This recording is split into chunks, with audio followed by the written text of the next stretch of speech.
All right, so hey, peace. We're here at the Happily Natural Day CSA, Richmond North Market. Brother Ahmed, Saline Farms, Power Love. Brother Ahmed, last week we was talking about organic foods, and I think that we still, we got to elaborate a little bit for people as to why they should be eating organic food. So, as an organic farmer, and somebody that does this work, why do you think it's important for folks to pay attention to whether or not their food is organic or not? Well, the main thing is that food is what keeps us alive, keeps us healthy and whatnot. And the foods that we get now, a lot of time it has been sprayed with a lot of poisons and things that will harm our body, cause sickness in our body and whatnot. And most of the big farmers, that's what they do. Mm-hmm. They keep their bugs and the worms and from eating the crops up. They spray poison on them. And also they use fertilizer that's not conducive to health, causing cancer and different sickness in our body also. That comes out in the food. So, it'd be wise for anyone to try to eat clean food. Mm-hmm. And being an organic farmer, we don't use the pesticides. Right. We use the pesticide as something we create. Mm-hmm. We make it ourselves. It's made naturally out of red pepper, water, things like that. Right. We have most of the time we don't use it, Because the worms that comes on the corn and the other vegetables they eat the same thing that we eat, Right. Vegetable itself, Mm-hmm. Just knock the worms off, wash them off or whatever, and keep on going. That's what we do. Potatoes, the same thing. We use a lot of poisons on the potatoes. Stuff goes into the potato, So when we eat the potato, we eat the poison also. Detrimental to our health. Organic food is what's best for us. That's all. Just clean food is what's best for the body. Right. Do you think that a lot of what we're seeing in terms of like a lot of new diseases and stuff like that could be byproduct? Sure. Of course, yes. There's a lot of stuff that, that's even in the air. There's a lot of chemicals they spray on tobacco, soybeans, and whatnot. This stuff floats in the air, and we breathe it, So it affects our body, cause breakdown in organs in our bodies and whatnot. We have sickness come up, we don't know what the heck's wrong. Right. So, sure, that's contributing to it. All these poisons and things that we're putting on the food. Earlier we was talking about growing, actually farming and growing your own food and stuff like that, and you were talking about how what are some good tips in terms of like farming and growing your own food that people should take heed to. One of the things you were talking about was when you plant. Can you kind of elaborate on that for some of the folks? Well, one of the old, some of them say we can plant anytime. Well, you can plant anytime, But the preferable time is we consider the best time, according to the old sayings and the old writings and whatnot, is to plant on the moon. And the moon plays an important role in causing the seeds to germinate in the ground. Right. So in the growing moon, the new moon, first quarter, second quarter, third quarter, fourth quarter is time you should be planting, while the moon is growing into the full moon.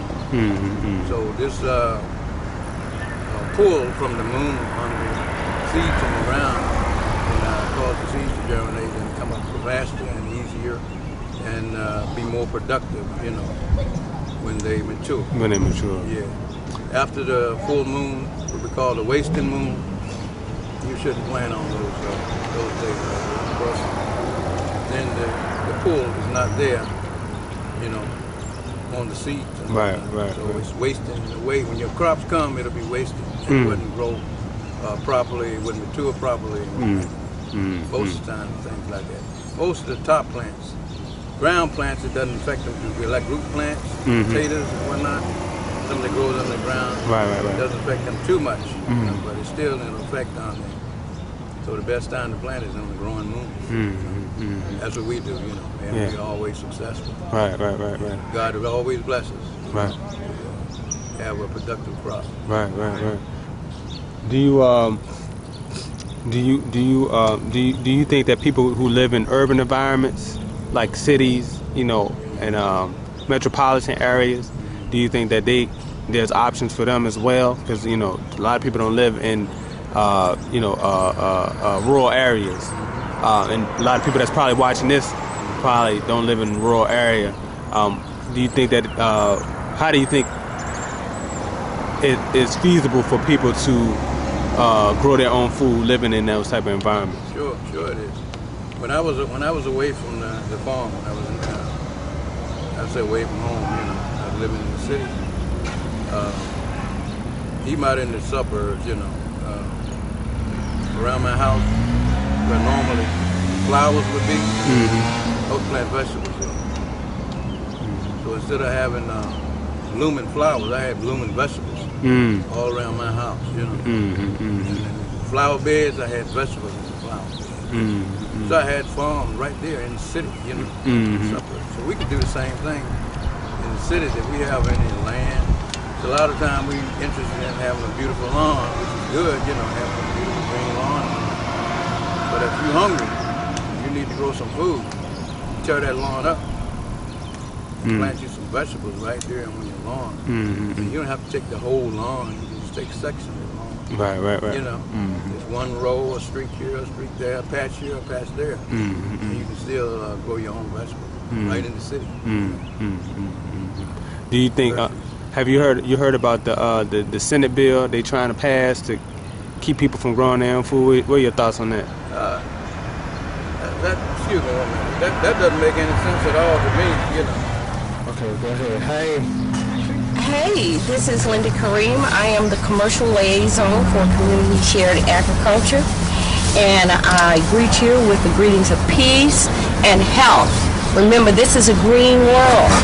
Living holistically means eating green food, live foods. You don't want to eat anything dead.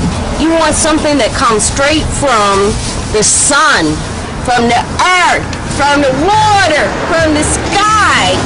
You want it alive because you're a living being. You're the living God here on earth. You can't give a living God dead food. Amen. They don't mix.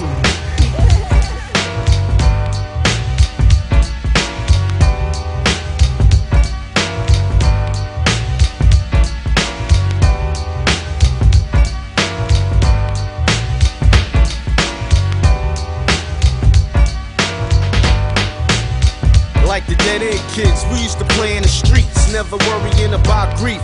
Football spelt relief. Ronnie Reed, he was a coach for us. See, he taught us to play almost every single day. Okay, now I'll never dream was Larry and Mike and Lon. My cousin Boo lived there too, just to name a few. Was shot, grown, he's bad to the bone. Boo's little sidekick and a badass mouthpiece sufficed in a Harmon Street. With Zach, Leo, and Ed, me, Jody, and Boo, Pajun, Rocky, and then comes Tommy and Cedric, Lamar and Greg. Unique in our own right. At times we fight, but that's alright still. That real lives and we had love and showed when we played the phony charades against one another. Now while I write this song, it's like some are still alive and a couple are gone. Born to live a life or die.